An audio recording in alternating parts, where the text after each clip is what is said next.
چنانچہ غصے کو کنٹرول کرنے کے لیے 10 خاص باتیں.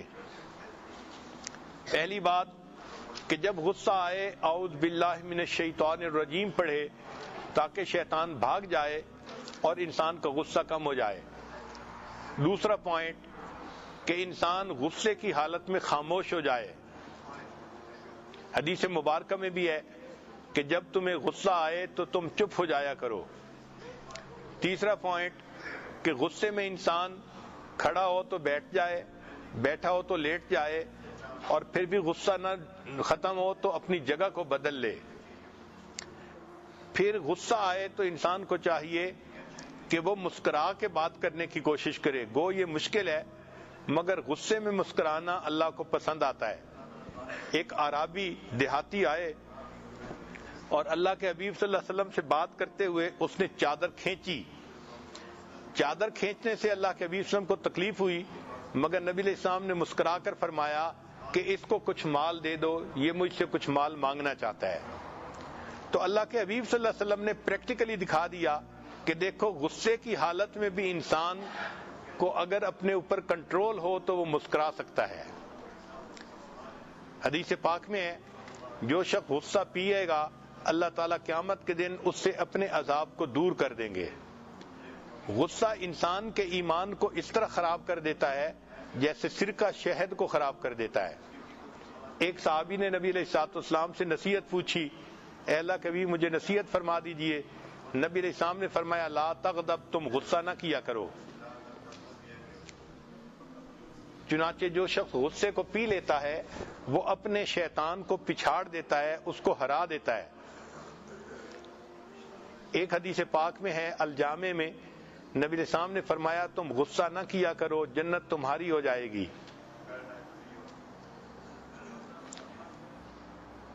غصہ پینے والے کو قیامت کے دن اللہ تعالیٰ ساری مخلوق کے سامنے بلا کر کہیں گے کہ تم دنیا میں غصے کا گھونٹ پی لیا کرتے تھے، اب جنت میں جاؤ اور جس حور عین کو چاہو اپنے لیے پسند کر لو. غصہ پینا متقی لوگوں کی علامت ہے، محسنین کی علامت ہے. چنانچہ حضرت عمر رضی اللہ تعالیٰ عنہ ایک مرتبہ بیت المال میں سے کچھ تقسیم کر رہے تھے. ایک آدمی آیا اور اس نے کہا غصے میں کہ آپ کو جتنا دینا چاہیے آپ ہمیں اتنا نہیں دیتے.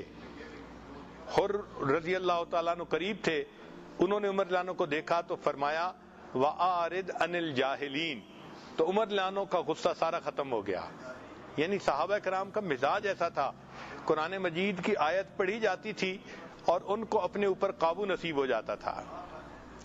ایک مرتبہ سیدنا حسین لانو کے پاس مہمان آئے، آپ نے باندی کو کہا کہ ان کو گرم شوربہ پیش کرو. جب وہ گرم شوربہ لے کر آئی تو دیکھ کہیں رہی تھی چل کدھر رہی تھی، پاؤں جو اٹکا تو گرم گرم شوربہ سیدنا حسین لانو کے اوپر آ کر گرا. آپ ذرا غور کریں اگر کبھی گرم چائے جسم پر گر جائے تو کتنی تکلیف ہوتی ہے. اس تکلیف کی حالت میں سیدنا حسین لانو نے اس باندی کو غصے سے دیکھا، وہ بھی اسی گھر کی رہنے والی تھی، سمجھتی تھی. اس نے فوراً قرآن پاک کی آیت پڑھی والقاظمین الغیظ، غصے کو پی جانے والے. سیدنا حسین لانو نے اس کو دیکھ کر کہا اچھا میں نے اپنے غصے کو پی لیا. اس نے پھر آگے آیت پڑھی والعافین عن الناس، لوگوں کو معاف کر دینے والے. تو سیدنا حسین لانو نے مسکرا کر کہا اچھا میں نے تیری غلطی کو معاف کر دیا. اس نے آگے لفظ پڑھا واللہ یحب المحسنین، اللہ محسنین سے محبت فرماتے ہیں. تو سیدنا حسین لانو نے فرمایا جا میں نے تجھے اللہ کے لیے آزاد کر دیا. ہمارے ان حضرات کو اپنے غصے پہ اتنا کامل کنٹرول حاصل تھا. اللہ تعالی ہمیں بھی ایسا ہی کنٹرول عطا فرمائے. چنانچہ سیدنا علی رضی اللہ تعالیٰ عنہ ایک مرتبہ ایک کافر کے ساتھ مقابلہ کر رہے تھے.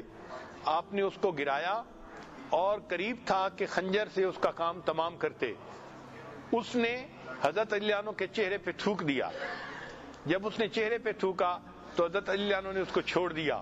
وہ کافر بڑا حیران ہوا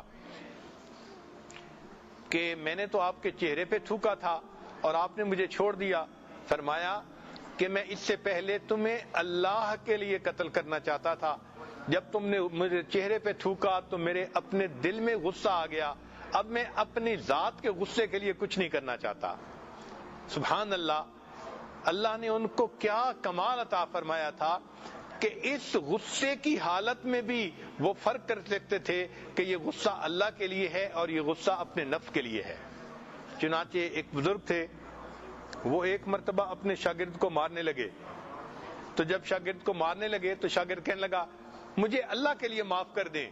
وہ کہنے لگے میں تمہیں اللہ ہی کے لیے تو مار رہا ہوں, یعنی جب غصہ کر رہا ہوں تو یہ بھی اللہ کے لیے کر رہا ہوں, میں اپنے نفس کے لیے نہیں کر رہا.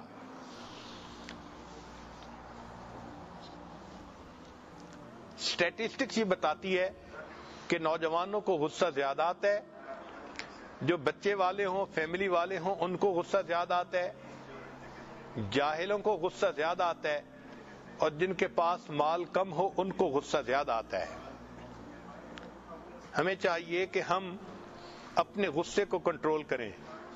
چنانچہ ایک شخص نے کسی سے سوال کیا کہ واچ میں اور وائف میں کیا فرق ہوتا ہے, گھڑی میں اور بیوی میں کیا فرق ہوتا ہے؟ اس نے کہا جب واچ غصے میں آتی ہے تو سٹاپ ہو جاتی ہے, اور جب وائف غصے میں آتی ہے تو سٹارٹ ہو جاتی ہے. There was a short break at the hall.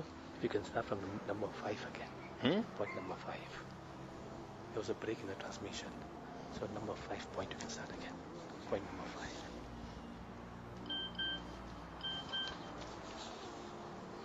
Ji, point number 5. Sound system میں بریک ہو گئی تھی تو نمبر 5 کے بعد آگے آواز نہیں گئی, تو اس کو میں دوبارہ ریپیٹ کر دیتا ہوں. چھٹا پوائنٹ اپنے اینگر کو ڈیفیٹ کرنے کا. غصہ ایمان کو ایسے خراب کرتا ہے جیسے سرکہ شہد کو خراب کر دیتا ہے. 7واں پوائنٹ, ایک صحابی نے نبی علیہ السلام سے نصیحت پوچھی تو نبی علیہ السلام نے فرمایا لا تغضب, تم غصہ نہ کیا کرو.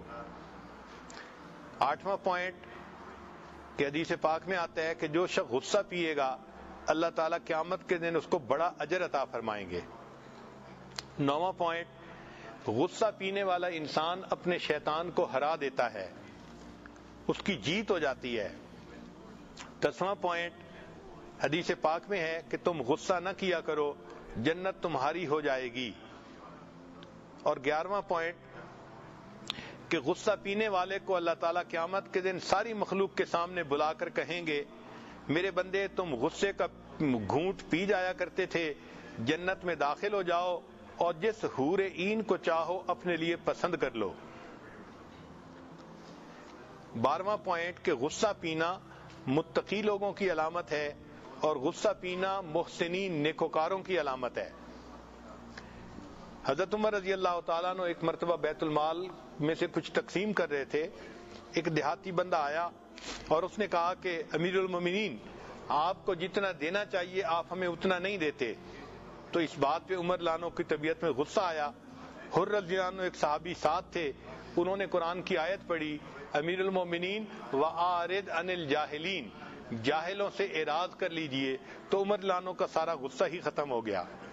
صحابہ لانم کی یہ عادت مبارکہ تھی, قرآن کی آیت کو سنتے تھے فوراً اس کے مطابق عمل کرتے تھے. چنانچہ سیدنا حسین لانو کے گھر میں مہمان آئے, انہوں نے باندی کو فرمایا کہ ان کو گرم شوربہ پیش کرو. وہ گرم شوربہ لا رہی تھی اور اس سے تھوڑی کوتاہی ہوئی تو پاؤں اٹکا اور وہ پورا گرم شوربہ سیدنا حسین لانو کے اوپر آ کر گرا. آپ غور کریں, گرم چائے اگر جسم پر گر جائے تو کیا حال ہوتا ہے. اس وقت غصے میں آپ نے اس باندی کی طرف دیکھا, وہ باندی بھی اسی گھر کی پلی بڑی تھی. اس نے دیکھا کہ غصے میں ہے تو اس نے قرآن کی آیت پڑھی وَالْقَاظِمِينَ الْغَيْظَ, غصے کو پی جانے والے. تو سیدنا حسین لانو کا غصہ فوراً ختم ہو گیا. اس نے اگلا حصہ پڑھا وَالْعَافِينَ عَنِ النَّاسِ, لوگوں کو معاف کر دینے والے. تو سیدنا حسین لانو نے فرمایا اچھا میں نے تمہیں معاف کر دیا. اس نے آیت کا اگلا حصہ پڑھا واللہ یحب المحسنین. تو سیدنا حسین لانو نے فرمایا اچھا میں نے تمہیں اللہ کے راستے میں آزاد کر دیا. اللہ رب العزت نے ان کو ایسی طبیعتیں عطا فرمائی تھیں کہ ان کے اپنے غصے پہ ایسا کامل کنٹرول حاصل تھا. سیدنا علی رضی اللہ عنہ نے ایک مرتبہ ایک کافر کو گرایا, لڑ رہے تھے, اس نے آپ کے چہرے پہ تھوک دیا تو سیدنا علی رضی اللہ عنہ نے اس کو چھوڑ دیا. وہ بڑا حیران ہوا کہ میں نے تو چہرے پہ تھوکا تھا، آپ نے میرے اوپر خنجر کیوں نہیں چلایا؟ آپ نے فرمایا میں اس سے پہلے اللہ کے لیے یہ خنجر چلانا چاہتا تھا، جب تم نے میرے چہرے پہ تھوکا تو میرے اپنے اندر غصہ پیدا ہوا، میں اپنے نفس کی خاطر کوئی عمل نہیں کرنا چاہتا. ویڈیو کے نیچے سبسکرائب کے بٹن پہ کلک کریں، بیل کے آئیکن پہ کلک کیجئے تاکہ ہر نئی ویڈیو کی نوٹیفیکیشن آپ کو مل جائے، اور تھمز اپ کا بٹن دبا کر اس ویڈیو کو لائک کریں.